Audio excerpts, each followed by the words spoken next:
विष्णु जी की जय हो।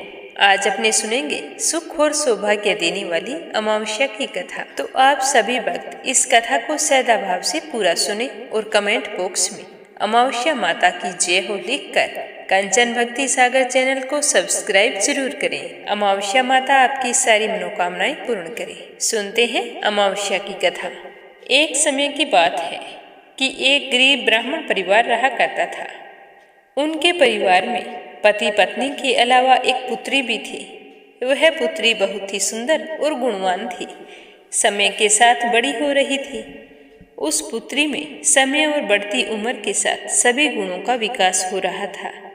वह बहुत ही सुंदर, संस्कारवान और गुणवान थी, परंतु उसका विवाह नहीं हो रहा था। तो ब्राह्मण दंपति सोच रहे थे कि हम गरीब हैं, शायद इसी वजह से हमारी बेटी का विवाह नहीं हो रहा है। तो एक दिन उस ब्राह्मण के घर एक साधु महाराज आए। उस कन्या ने उनकी खूब सेवा की, तो कन्या के सेवा भाव से वो साधु महाराज बहुत ही प्रसन्न हुए और कन्या को लंबी आयु का आशीर्वाद देने लगे। तो ब्राह्मण ने कहा कि महाराज, आप बताइए कि मेरी बेटी के विवाह में इतना विलंब क्यों हो रहा है? क्या हमारी गरीबी ही तो इसका कारण नहीं है? तो साधु महाराज ने कहा कि ब्राह्मण देव, तुम्हारी कन्या के हाथ में विवाह योग्य रेखा नहीं है। तो साधु की बात सुनकर ब्राह्मण को बहुत ही दुख हुआ और वह हाथ जोड़कर कहने लगा कि महाराज, जब आप इसका उपाय जानते हैं तो निवारण भी जरूर जानते होंगे। मैं ऐसा क्या करूं कि मेरी बेटी के हाथ में विवाह के योग बन जाए? तो साधु ने कुछ देर विचार करके अपनी अंतर्दृष्टि से ध्यान करके बताया कि यहाँ से कुछ दूरी पर एक गांव है। उसमें सोना नाम की एक धोबिन रहती है। वह महिला अपने बेटे और बहू के साथ रहती है, जो बहुत ही आचार विचार और संस्कार संपन्न तथा पतिपरायण है। अगर आपकी कन्या उसकी सेवा करे और वह महिला इसकी सेवा भाव से खुश होकर इसकी मांग में अपना सिंदूर लगा दे, तो इस कन्या के विवाह के योग बन जाएंगे। यह बताते हुए साधु ने कहा कि वह महिला कहीं भी आती जाती नहीं है। साधु की बात सुनकर ब्राह्मण बहुत ही खुश हुआ। फिर अपनी पत्नी को सोमा धोबिन के बारे में बताया। तो अगले दिन सुबह से ही कन्या प्रातःकाल उठकर सोमा धोबिन के घर जाकर साफ सफाई और घर के सारे काम करती, फिर घर लौट आती। ऐसा करते करते कई दिन बीत गए। सोमा धोबिन सोचने लगी कि शायद मेरी बहू इतना काम करने लगी है, और बहू सोचने लगी कि सासू माँ ही मुझे लगता है कि जल्दी उठकर सारा काम निपटा लेती है। एक दिन बहू ने सोचा कि सारा काम सासू माँ अकेले करती है और मुझसे कुछ भी नहीं कहती है। तो वह अपनी सासू माँ के पास गई और कहने लगी कि माँ जी, मैं कई महीनों से देख रही हूँ कि आप सुबह जल्दी उठकर घर का सारा काम कर लेती हो, ऐसा क्यों करती हो? तो उसकी सास कहने लगी कि नहीं बेटा, मैंने तो घर का कोई काम नहीं किया है। मैं तो सोचती हूँ कि तुम ही सारे घर का काम निपटाती हो। तो एक दूसरे की बात सुनकर दोनों ही हैरान हो गई। दोनों सोचने लगे कि ऐसा कौन है जो हम दोनों के अलावा सुबह सवेरे घर का सारा काम करके चला जाता है। तो उसी दिन शाम को सास बहू ने सोचा कि आज बैठकर निगरानी करेंगे कि हमारे घर का काम करने के लिए कौन आता है और सारा काम करके चुपके से चला जाता है। तो दोनों सास बहू पूरी रात बैठी रही। सुबह होने वाली थी तो एक कन्या मुंह अंधेरे घर में आई और घर के सारे काम करके जैसे ही जाने लगी तो सोना धोबिन उसके पैरों में गिरकर पूछने लगी कि आप कौन हैं और इस तरह छुपकर मेरे घर की चाकरी क्यों करती हैं? तुमने तो मुझ पर पाप चढ़ा दिया है, यह पाप कैसे उतरेगा? तो वह कन्या कहने लगी कि पहले तुम मुझे वचन दो कि मैं जैसा कहूँगी तुम वैसा ही करोगे। तो सोमा धोबिन ने वचन देते हुए कहा कि बेटी बताओ क्या बात है। तब कन्या ने साधु द्वारा कही गई सारी बात सोमा धोबिन को बता दी। तो सोना धोबिन पतिपरायण थी, उसमें तेज था।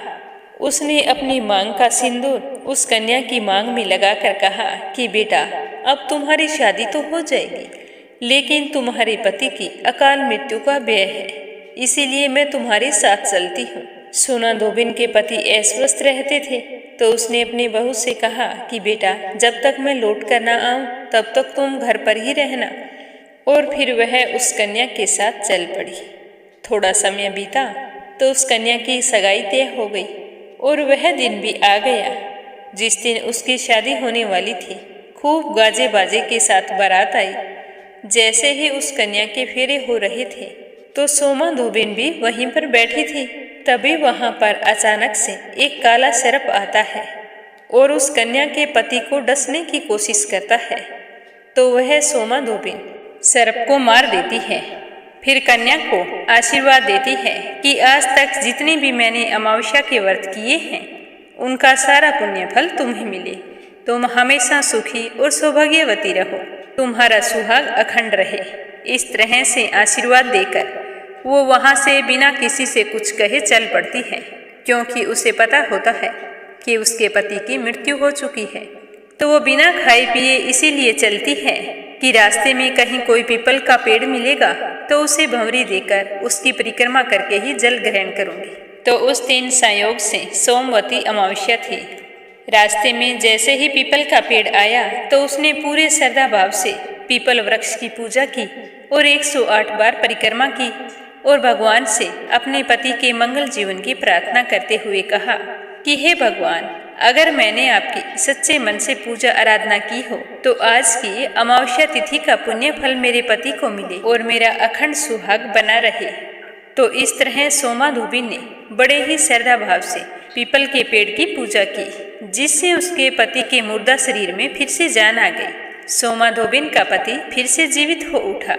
इसीलिए कहा जाता है कि अमावस्या के दिन से व्रत शुरू करके जो व्यक्ति हर अमावस्या के दिन पीपल के पेड़ की विधि विधान से पूजा करता है और 1 साल तक लगातार अमावस्या के व्रत करता है, उसके सुख और सौभाग्य में वृद्धि होती है।